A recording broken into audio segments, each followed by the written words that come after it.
ማርያም ሆይ መንገድ ጠፍቶኛልና ምርኛ አንደበት አጥሮኛልና አናግሪኝ።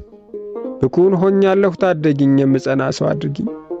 እምባዬ በስቷልና አብሽልኝ፣ ሸክሜ ከብዷልና ቀንሽልኝ። መንገድ ስለጠፋብኝ ዓይኔ ይብራልኝ ትፊብኝ።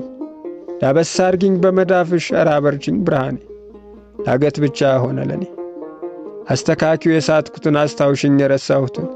ከልጅሽ አማልጂ ድንግል ቁስሌ በዛ በትግል። ወደሱ መልሽኝ ወደ መቅደሱ ከወደቅኩበት አንስተሽ ከደከምኩበት ገፍተሽ አድርሽኝ ከልጅሽ ደጃፍ ይቀፈኝ በፍቅሩ መዳፍ። አማልጂኝ ከልጅሽማ ልጅ ወዳጄ ይበለኝ። ርቄ መቼ ሰው ልሆን ከሱስ ውጭ ለኔ ምን አለኝ? በፍርሃት ደክሜ ያልቅር የኋሊት ስሄድ በኃጢአት እያፈርኩ ስሸሻል ኑር ነፍሴን በከንቱ ጥያት። ስጠራሽ ልጅሽማ አለ ማርያም ሆይ አመልክሻለሁ። ንጽሕት ቅድስት ድንግል እናቴ